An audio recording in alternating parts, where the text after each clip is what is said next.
Christian from the Calcio Bros. I'm here to give my thoughts on what happened during round 22 of Serie. Remember last week I couldn't give a recap, under the weather, and feeling much better now. So it's time to recap what happened this weekend. And an interesting thing was there was a lot of red cards, a lot of disciplinary actions taken. Like, I can't believe it. There are 6 red cards given throughout the weekend. I'm really shocked that there was that many given. We're gonna go a little into what happened and should they have been deserved red cards or not. Let's hear your thoughts after I discuss what happened. First game we have that opened up this weekend was Sassuolo Atalanta.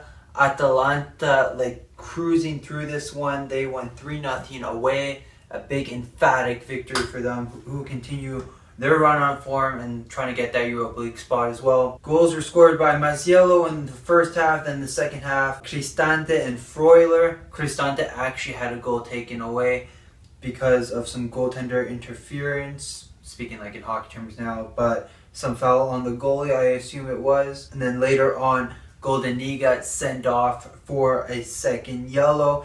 And that just starts off the trend now. The Gasperini just doing a marvelous job with them this year, and glad to see that he is really being able to control this Atalanta side and really being able to do a great job this season with them. Later that day we had Chievo Juventus, which honestly was full of some controversy again. This is probably the biggest thing that was the talking point. It was one of the sending offs, which we'll get into. But Juventus took this one away, again 2-0 with goals from Khedira and Higuain late on after Chievo were reduced to 9 men. Bastien sent off first, close to the end of the first half. That one was stupid just because he was recently booked before, then he goes and pulls us on Asamoah. That was his fault there. He shouldn't have done anything. He cost himself a red card and his team down a man for the rest of the second half. Don't know what was going through his head at that time, but he did not think that went through. So that's stupid on his part there. Then the next one was Cacciatore, who thought he was fouled, was on the ground for, I would say, almost a minute because he was felt some pain. The medical team came on, didn't give him any treatment. Referee wanted him to go off the field. He refused at first, then later went on. But as he was walking away, he did this. And then later on the touchline, did the same arm motion on the side behind his back.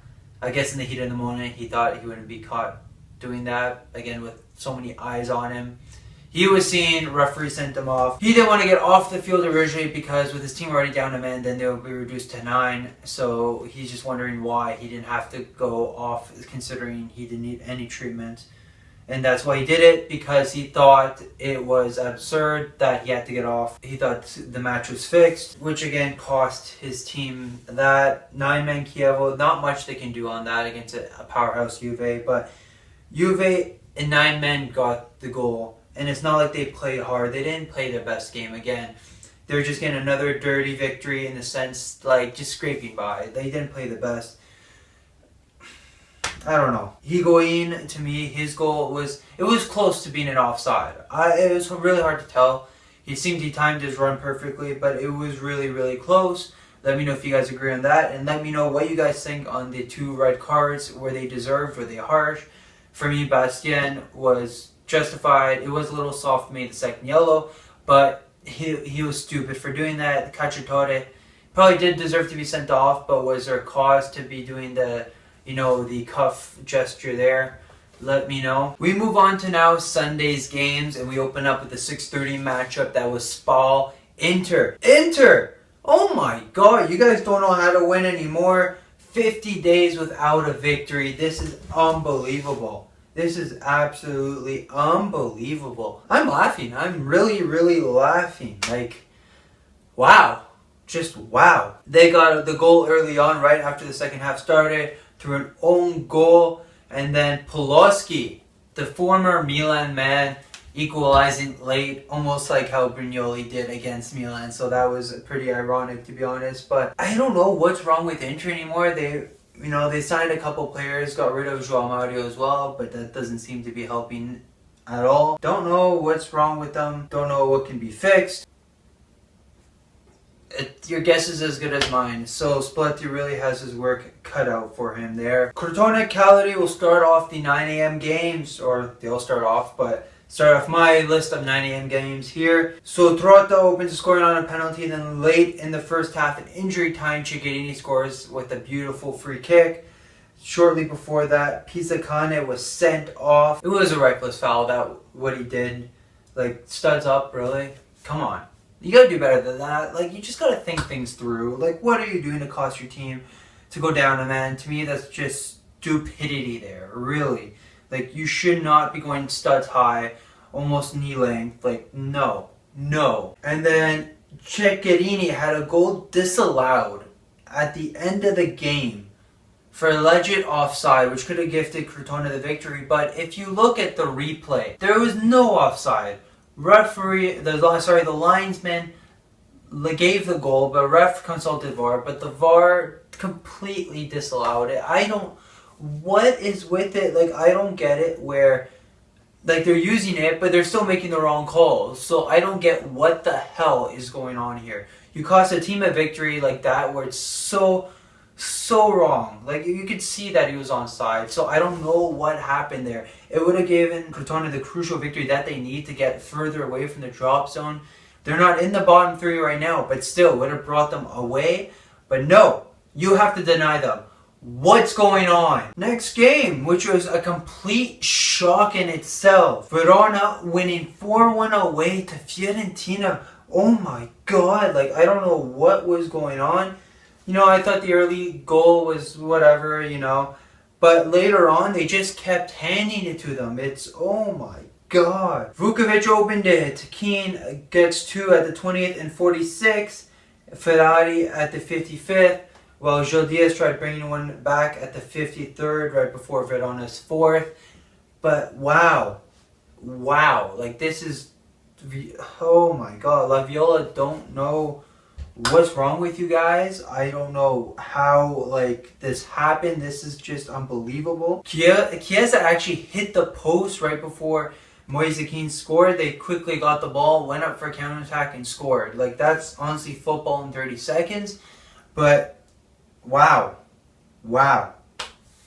I really don't have any words for this. This is just unbelievable. Verona really, like, they pulled the upset against Milan, winning at home 3-0. Then they do this.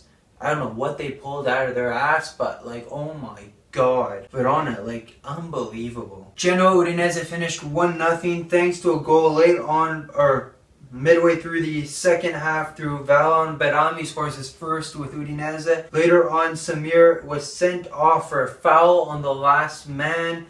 I believe they used VAR with that as well. Sent off for a dangerous tackle there against his opponent. So, again, the trend of red cards just coming on now. But still, Udinese managed to bounce back after the defeat to Lazio during the week and just pile on a loss for Genoa, who are still trying to get some type of results. They're again trying to avoid the bottom. They have their distance, but still, the more they keep on losing, the more they're gonna get closer. Like, with a goalie like Perin, he's great, but he doesn't have a team in front of him to support. So if Genoa somehow managed to get lower, I don't know if they'll be able to hold on to Perin at all, or if he'll manage to go somewhere else. We'll see what happens with him, and we'll see how much, like, if Genoa are going to be able to get some kind of results anytime soon to maybe push them up a little bit. I'll be surprised to see if they get relegated. That would be a shock, but I really doubt that. Napoli-Bologna. Napoli needed a big win after Juve's yesterday, and they just managed that. There was an early scare because Palazzo scored 25 seconds into the game and just sent the San Paolo just quiet there. Like, I was even shocked myself when I was watching the game, and I was so surprised. They really needed something to get going again, and not long after, they got it through a Mabai own goal in the 5th minute. Then Mertens got the lead through a penalty, which is really, really soft in my opinion. Callion was, like, looking for the foul there. And if you really look at it, the whole play in slow-mo, contact started outside the box, and that maybe should have been a free kick, perhaps just outside the box. And it's funny too because the ref didn't even use VAR. Like he probably used a silent check, but he didn't consult it. He just went on his own opinion and gave it. But like a lot of times when you're going through VAR, like when you don't go through the visual, like the VAR and look through the replay again, then it causes more controversy because then you could pull it back. If you're going something which is so like dubious, why not double check? Why not reassure yourself that it is a penalty, considering how blatant it looked like Calcio was looking for it. It looked like a dive in my opinion. Let me know, guys, if you agree with that, if it was a foul, if it was outside the box, if Calcio dived, if it was too soft. Like, just let me know, because to me it was a soft penalty and they probably would have got a goal another way around, but still not a penalty in my opinion. Probably should have been outside the box. And then second half, Mertens gets his second of the game through a nice curler far post.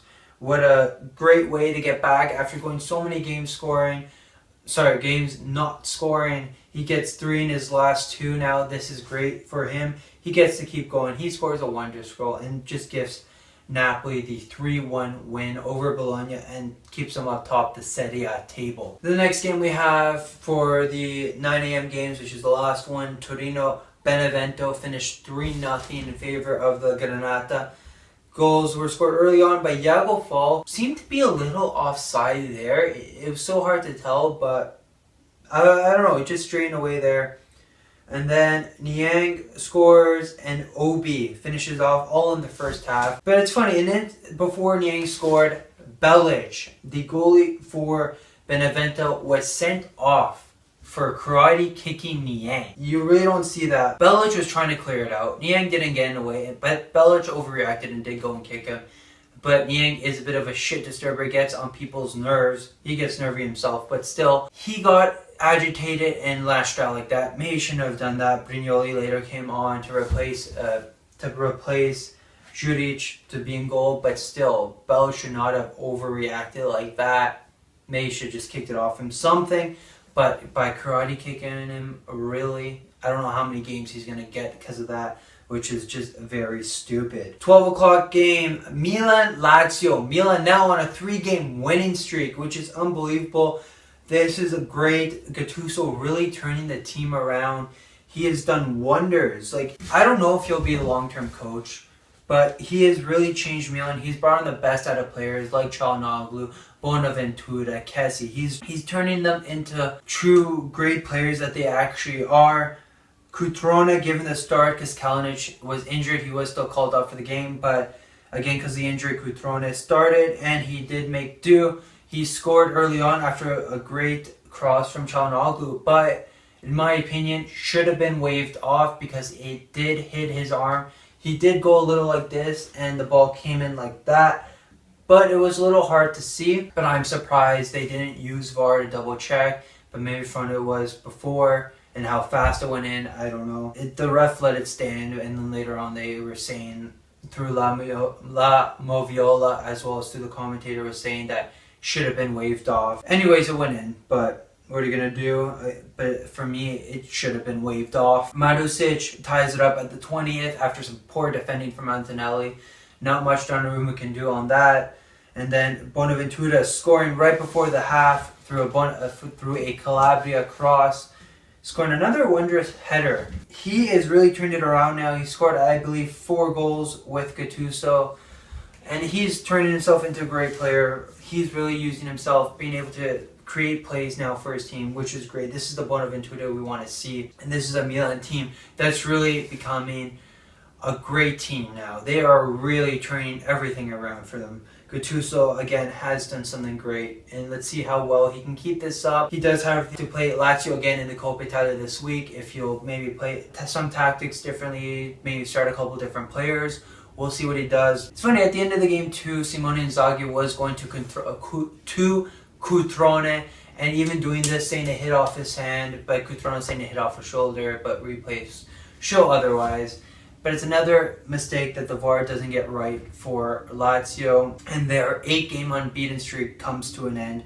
thanks to the Rossoneri. Last game to end off round 22, and that was Roma Sampdoria, who these guys played earlier in the week, where it finished in a 1-1 draw. Early on, it was all Samp. Samp was just attacking. Alisson coming clutch throughout for the Giallorossi, who didn't create anything at all in the first half. Alisson just pulling saves out of his ass, just constantly bailing them out of trouble. They were gifted a chance in the 39th minute where a cross came in and it hit off the Sampdoria player's hand, and the ref awarded a penalty. Florenzi stepped up, but for me, Florenzi, out of everyone, you have Dzeko, you have Elsher, you have Kolarov, you have Struben. Why not someone else who's actually a penalty taker?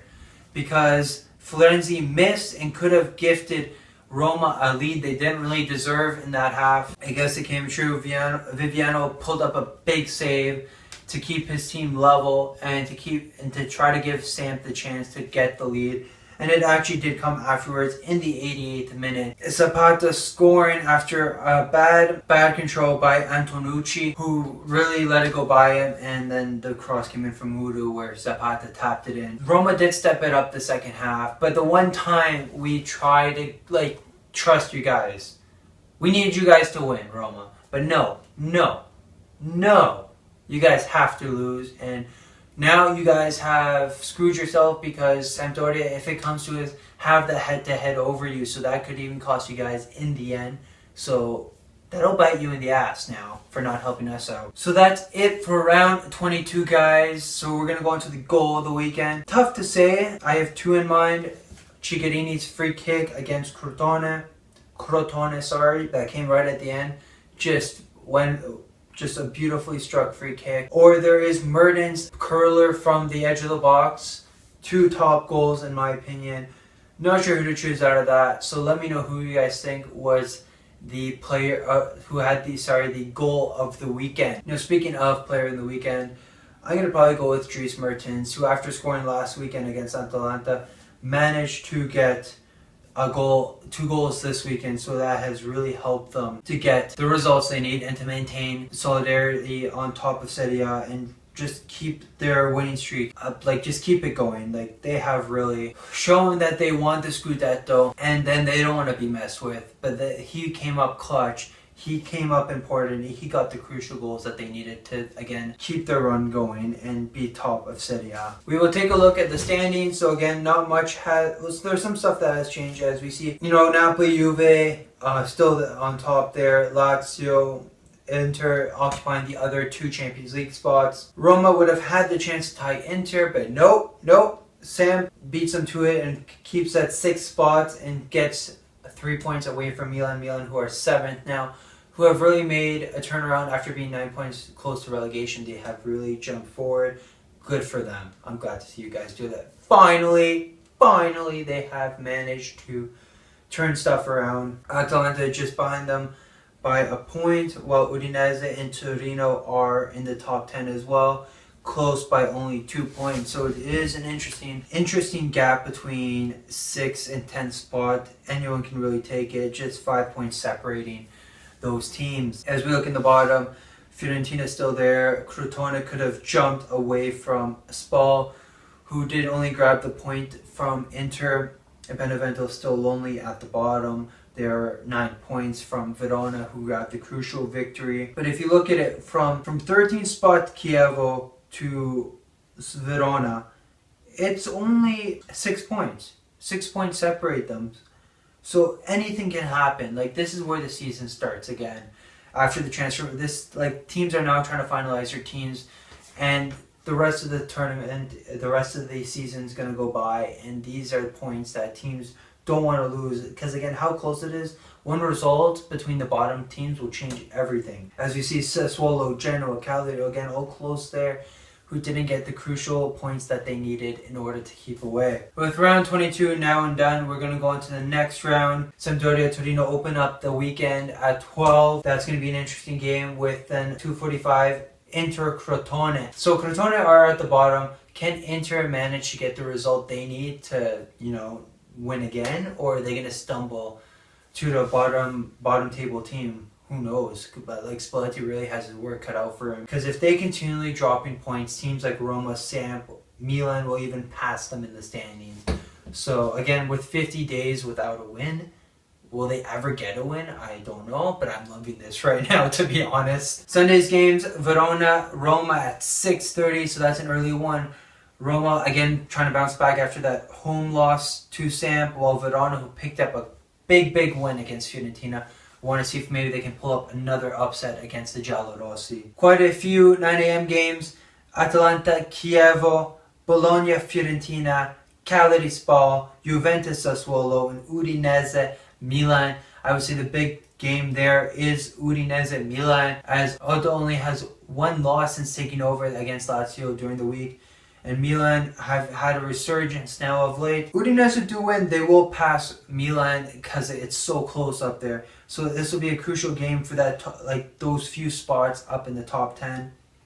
Juve want to maybe pick apart Sassuolo, try to put the pressure again on Napoli before their game in the afternoon. But speaking of Napoli, their game at 2:45 is against Benevento. So we can see probably Napoli getting the win there, because I don't think Benevento will be much trouble for Napoli unless they again pull another Brignoli moment in the 96th minute. But I highly doubt that. Napoli have too much firepower in their team to really be stopped by lowly Benevento. As we see, that probably will see Napoli remain their top spot, but anything can happen. Then to end off round 23, we have Lazio Genoa on the Monday at 2:45. Lazio again want to bounce back, while Genoa want to find some type of, rhythm to their game. They want to find some way to get points and avoid that bottom three. They just want to get out of there. They want to maintain a mid-table finish. So that's it, guys. Let me know if you guys agree with my choices as well, and what game you're looking forward to in round 23. You can follow us on Twitter at Calcio_Bros and subscribe on YouTube for more Calcio content. Hear from you guys soon. Ciao.